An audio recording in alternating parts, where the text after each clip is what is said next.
नमस्कार, मैं हूँ आपके साथ जूही सक्सेना। स्वागत है आप सभी का संजीवनी में। जान है तो जहान है। आप बने रहें सेहतमंद और बीमारियां आपके नजदीक भी ना आए। इसी तमन्ना के साथ हम हर रोज आपके लिए लेकर आते हैं आपका अपना मन पसंदीदा आयुर्वेदिक हेल्थ शो संजीवनी। संजीवनी में आपकी सेहत से जुड़ी तमाम समस्याओं का निदान मिलता है और इसमें हमारा साथ देते हैं विश्व प्रसिद्ध आयुर्वेदाचार्य डॉक्टर प्रताप चौहान जी। डॉक्टर साहब, बहुत बहुत स्वागत है। Thank you very much. Sanjeevani के शो में हम हर रोज आपकी सेहत से जुड़ी किसी एक समस्या पर चर्चा करते हैं और आपको बताते हैं उसका निजात पाने के आयुर्वेदिक नुस्खे। संजीवनी में आज के एपिसोड में हम चर्चा करने वाले हैं विटामिन डी की पॉजिटिव एलिमेंट पर।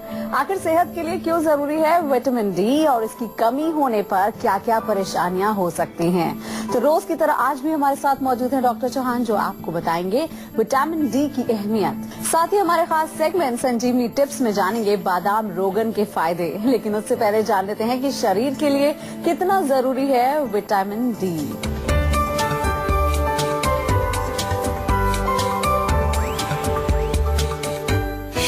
सर्दी में धूप में बैठेंगे तो हड्डियां होंगी मजबूत, बीपी होगा कंट्रोल, डिप्रेशन होगा दूर और दांत बनेंगे स्ट्रॉन्ग। जानिए सुबह सुबह धूप में बैठने के 5 असरदार फायदे। तो सबसे पहले डॉक्टर साहब से जान लेते हैं कि विटामिन डी शरीर के लिए क्यों जरूरी होता है और डॉक्टर साहब इसके क्या क्या फायदे हैं हमारे लिए। देखिए, विटामिन डी जो है एक बहुत महत्वपूर्ण विटामिन है हमारे शरीर में। वैसे तो सभी महत्वपूर्ण होते हैं, लेकिन इसका क्योंकि खास तौर से हमारी बोन्स के साथ, हड्डियों के साथ बहुत बड़ा इसका कनेक्शन होता है। और एक दूसरा इसका इम्पोर्टेंस ये भी है क्योंकि बहुत कम ये हमारे भोजन में ऐसी चीजों में मिलता है, ज्यादातर सनलाइट से मिलता है। तो आजकल आपने देखा होगा बहुत सारे जो पेशेंट्स हमारे पास भी आते हैं, हमने देखा है टेस्ट यदि कराएं तो विटामिन डी की डेफिशिएंसी बहुत ज्यादा लोगों में मिलती है। इम्पोर्टेंस इसका मुख्य रूप से आपकी हड्डियों को मजबूत करना है। इसके साथ साथ जो कैल्शियम हमारे शरीर में जाता है, चाहे वो आपके माध्यम से जाए, दूध के माध्यम से जाए, या कुछ लोग और जो सप्लीमेंट्स लेते हैं, उस कैल्शियम को एब्जॉर्ब करने के लिए भी जो है बहुत जरूरी है कि हमारे शरीर के अंदर विटामिन डी होना चाहिए। विटामिन डी जो है एक कॉम्बिनेशन है, उसमें कई प्रकार के विटामिन D2, विटामिन D3, इन सब का कॉम्बिनेशन जो है उसको विटामिन डी बोलते हैं। तो इम्पोर्टेंस इसका मुख्य रूप से कैल्शियम के एब्जॉर्प्शन के लिए भी है। हड्डियों को मजबूत तभी आप कर पाएंगे जब कैल्शियम जो आप खा रहे हैं वो आपके शरीर में एब्जॉर्ब हो और वो हड्डियों तक पहुंचे। नहीं तो कई बार देखा है लोग कैल्शियम भी लेते हैं और दूध भी पी रहे हैं, पनीर भी खा रहे हैं, कैल्शियम युक्त कुछ और भोजन भी खा रहे हैं, लेकिन हड्डियां फिर भी कमजोर हैं, फिर भी उनको जो प्रॉब्लम है क्योंकि विटामिन डी की कमी उनके शरीर में होती है। इसलिए इस चीज का विशेष ध्यान आपको रखना चाहिए। कई बार शरीर में किसी एक पोषक तत्व की कमी भी बीमारियों का कारण बन जाती है और इस मामले में विटामिन डी अहम है। तो डॉक्टर साहब, ऐसे में विटामिन डी की कमी से कौन सी बीमारियां या परेशानियां हमको हो जाती हैं? देखिए, हड्डियों की बीमारियां हैं, जैसे आपने कई बार देखा होगा हड्डियां टेढ़ी हो जाती है, विटामिन डी की कमी जब होती है, रिकेट्स बोलते हैं उसको। इसी तरह से ऑस्टियोपोरोसिस, जो मलेशिया एक बीमारी होती है, या फिर ये हड्डियों के साथ ही जुड़ी रोग है। कई बार दांतों की बीमारियां भी आपके इसके कारण होती हैं। ब्लड प्रेशर भी कई बार देखने को मिलता है, किडनी का रोग देखने को मिलता है। यहाँ तक कि कुछ प्रकार के ऑटो इम्यून डिसऑर्डर्स हैं, जो एक लेटेस्ट रिसर्च हुई है कि अगर विटामिन डी की डेफिशिएंसी हो तो कई प्रकार के ऑटो इम्यून डिसऑर्डर्स भी हमारे शरीर में होते हैं। इवन कई प्रकार के कैंसर भी हैं जो कि विटामिन डी से जुड़े हुए हैं। ये लेटेस्ट रिसर्च में एक पढ़ रहा था, उसमें ऐसा पाया गया है कि यदि विटामिन डी की कमी हमारे शरीर में रहे तो ये अनेक प्रकार के रोग उसके साथ जुड़े हुए हैं। तो अब डॉक्टर साहब से ये भी जान लेते हैं कि डॉक्टर साहब, ये कैसे जानें कि हमारे शरीर में विटामिन डी की कमी हो रही है? इसमें मेनली आपके जैसे मांसपेशियों में दर्द होना, हड्डियों में दर्द होना, आपकी स्किन जो है कई बार काली पड़ने लगती है, थोड़ी थोड़ी ब्लैकिश हो जाती है। माइंड में भी इसका जो है थोड़ा सा इफेक्ट होता है। विटामिन डी जब कम होगा तो माइंड थोड़ा फॉगी हो जाता है आपका। माइंड, आपका ब्रेन जो है वो ठीक से सोच नहीं पाता है, काम ठीक से नहीं कर पाता है। या सिर में पसीना आना, ये भी एक इसका लक्षण है। दांतों से खाना मुश्किल हो जाए, दांत में किस प्रकार की कमजोरी हो जाए, मसूड़ों में सूजन आ जाए, तो ये लक्षण इसके शुरुआती देखने को मिलते हैं। अगर ये लक्षण आपके हैं तो एक बार विटामिन डी जरूर चेक कराइए। कहीं विटामिन डी की कमी अगर आपको हो रही है तो जल्दी ही उसको आप ठीक करें ताकि और भयंकर बीमारियां आगे ना बने। और अब बारी है आज की संजीवनी की, जिसमें डॉक्टर साहब आपको बताएंगे विटामिन डी की कमी को पूरा करने के बेहद आसान और घरेलू उपाय। तो डॉक्टर साहब, विटामिन डी के क्या क्या सोर्सेज हैं जिससे हमें? सबसे बड़ा सोर्स विटामिन डी का है सनलाइट। आपके सूरज की रोशनी में थोड़ा सा बैठना चाहिए, कम से कम 15-20 मिनट, आधा घंटा। अगर आप थोड़ा बाहर धूप में रहें, सनलाइट में रहें, चाहे कुछ काम ही कर रहे हैं, वॉकिंग कर रहे हैं, सैर करने जा रहे हैं, तो उससे आपको बहुत फायदा होता है। लेकिन सबसे बड़ी समस्या आजकल हमारे साथ ये हो गई है, विशेष रूप से हमारे देश में जहाँ सनलाइट इतनी ज्यादा होती है, अब लोग सूरज में निकलते ही नहीं है। यूरोप में या दूसरे देशों में विटामिन डी की डेफिशिएंसी आमतौर पर देखी जाती है, क्योंकि वहाँ सूरज कम निकलता है, ठंड ज्यादा पड़ती है। हमारे यहाँ सूरज बहुत निकलता है, लेकिन हम लोग बाहर नहीं निकलते। हमने ऐसा एक कुछ अपना बना लिया है कि बाहर निकलेंगे तो काले हो जाएंगे, त्वचा हमारी जो है खराब हो जाएगी, ऐसा लोग सोचते हैं। अभी कुछ 10-20 साल में ऐसी नई सोच आई है आज की जो हमारी जनरेशन है। तो ये विटामिन डी कम करेगी, इसलिए विटामिन डी को प्राप्त करने के लिए सनलाइट बहुत जरूरी है।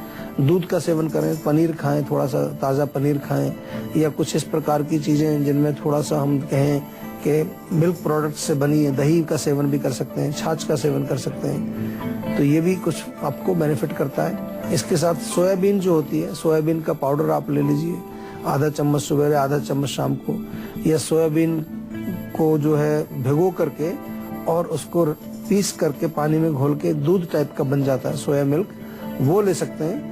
और सोयाबीन का बना हुआ पनीर भी मिलता है, जिसको टोफू बोलते हैं, वो भी आप खा सकते हैं। जो मैक्सिमम हमारा जो सोर्स है वो सनलाइट से ही मिलता है। आपको सप्लीमेंट्स भी आते हैं कुछ आजकल, आपको कुछ ऐसी चीजें बाजार में भी आपको मिलती हैं मेडिकल स्टोर पर, या डॉक्टर आपको प्रिस्क्राइब करते हैं कि जिनके सेवन से आप जो है विटामिन डी की कमी आपके शरीर में पूरी हो, तो उनका सेवन भी आप कर सकते हैं, ताकि आपका विटामिन डी उचित मात्रा में बना रहे और आपको रोगों से बचाता रहे।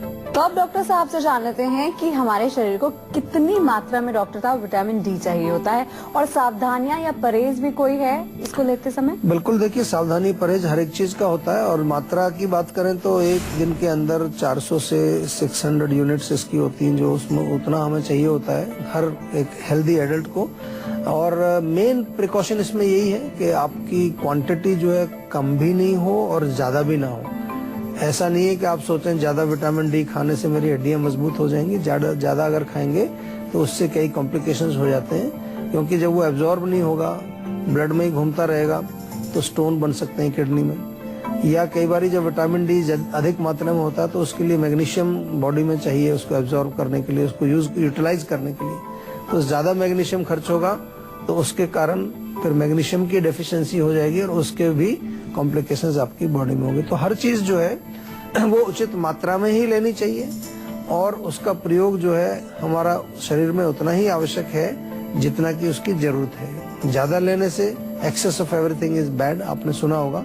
किसी भी चीज को ज्यादा मात्रा में लेने से वो नुकसान ही करती है, फायदा तो नहीं करेगी, नुकसान करेगी। एक कॉलर हमारे साथ जुड़ गए हैं, दीपक है राजस्थान से। क्या जानना चाहते हैं आप? डॉक्टर साहब नमस्कार जी। जी डॉक्टर साहब, मेरे ना छाती में जलन होती है, खट्टी खट्टी डकार आती है ऊपर की तरफ, और जो मैं खाना भी खाता हूँ वो खाना भी ऊपर की तरफ आता है पूरा। देखिए, इसका मतलब ये है कि आपको एसिड ज्यादा बन रहा है पेट में। हमारे आयुर्वेद की भाषा में इसको पित्त की वृद्धि बोलते हैं। तो इसलिए सबसे पहले चाय, कॉफी, मिर्ची, अचार, खटाई, चटनी, नॉनवेज, अंडा, जो भी गर्म, तम्बाकू है, सिगरेट है, या कोई अल्कोहल का सेवन आप करते हैं, किसी प्रकार का नशा करते हैं, सब हीट पैदा करने वाली चीजें, तो इनको बिल्कुल बंद कर दीजिए। जंक फूड में बहुत सारे केमिकल्स जो होते हैं, आजकल जो जंक फूड खाते हैं हम लोग, वो केमिकल्स भी गर्मी करते हैं, पित्त बढ़ाते हैं, तो इनको बंद करें। और साथ में ऑपोजिट आपको उसका चाहिए, तो जो कूलिंग चीजें, पानी पीजिए, नारियल पानी पीजिए, खीरा खाइए, तरबूज खाइए, ककड़ी खाइए, थोड़ा सा दूध पी लीजिए ठंडा, उससे भी फर्क पड़ता है। या फिर जो है मुलेठी का चूर्ण आप ले लीजिए, आधा चम्मच सुबह, आधा चम्मच शाम को। तो ये घरेलू नुस्खे करेंगे, उससे भी आपको रिलीफ काफी मिलेगा। एक कॉलर हमारे साथ जुड़ गए हैं, रवि हैं दिल्ली से। क्या जानना चाहते हैं आप? जी डॉक्टर साहब नमस्कार। नमस्कार जी। हाँ डॉक्टर साहब, ये अभी मेरे 30 की एज है और मेरे बाल जो है सफेद होना शुरू हो गए हैं। करीब 25-30% बाल सामने से जो है सफेद होना शुरू हो गए हैं। अच्छा, 30 साल की उम्र अभी? जी, तो मैं चाहता हूँ कि कुछ ऐसा कुछ उपाय हो जाए कि मुझे डाई वाई या कुछ ऐसे कलर नहीं लगाने पड़े, देखिए बहुत अच्छा है, आपकी इच्छा तो बहुत अच्छी है। 30 साल की उम्र आपकी हो चुकी है और आप कह रहे हैं 25-30% बाल सफेद हो गए हैं। लेकिन कोई भी इच्छा आपकी होती है, उस इच्छा को पूरी हम करेंगे जरूर, लेकिन उसको पूरी करने से पहले थोड़ा समझना पड़ता है कि बाल सफेद क्यों हो रहे हैं। कोई जादू की छड़ी नहीं है कि मैं ये गोली दूंगा बाल आपके ठीक हो जाएंगे। आपको ये समझना है कि बाल मेरे सफेद क्यों हो रहे हैं। मूल रूप से पित्त का प्रकोप, ज्यादा गर्मी जब होती है बॉडी के अंदर, बिल्कुल गांव की भाषा में कहें तो जब जब ज्यादा तेज धूप पड़ती है, गर्मी पड़ती है, तो घास भी जो है सूख जाती है। इसी तरह से जब शरीर में हीट होती है, वो हीट हमारे बालों के नीचे जा करके वहाँ जो लुब्रिकेशन है, वहाँ जो ऑयल है, वहाँ पर जो न्यूट्रिशन है, उसको जला देगी। बाल आपका पक जाएगा बिल्कुल, क्योंकि उसको मिल ही नहीं रहा, खाद पानी नहीं मिल रहा, खाना पानी नहीं मिल रहा, तो सूख जाएगा। जैसे घास को पानी नहीं मिलेगा तो वो सूख जाएगी। अब करना क्या है, 30 साल की उम्र होगी, अभी आपकी उम्र ऐसा तो नहीं कि अब ग्रोइंग एज में, एज अब आपकी एक प्रौढ़ावस्था में आप हैं, तो यहाँ पर एक तो आंवले का चूर्ण आप लोहे के बर्तन में भिगो के रखिए, भिगो के रख दीजिए उसको, या थोड़ा पका करके भिगो के रख दीजिए, पेस्ट बना के रख लीजिए लोहे के बर्तन में, तो वो काला हो जाता है कलर में। उसको थोड़ा थोड़ा रोज लगाइए, आधा घंटा लगा करके फिर वॉश कर दीजिए। तो एक आंवला जो है बालों के जड़ों में जाएगा, वहाँ ठंडक भी पहुंचाएगा, पित्त को भी कम करेगा, और साथ में आपका डाई का काम भी करेगा। नेचुरल डाई है, कोई केमिकल उसमें आपको डालना नहीं है। तो ये आप प्रयोग करके देखिए। और खाने के लिए भी 1 चम्मच आंवला चूर्ण सवेरे, 1 चम्मच आंवला चूर्ण शाम को। इसके अतिरिक्त बालों की केयर के लिए हमारे यहाँ जीवा में एक हेयर केयर पैक पूरा बनाया है, उसके बारे में जानकारी आप फोन करके और प्राप्त कर सकते हैं, जिसमें शैम्पू, ऑयल, टॉनिक, कई प्रकार की चीजें उसके अंदर हैं। वो भी आपको प्रयोग करना चाहिए डेफिनेटली।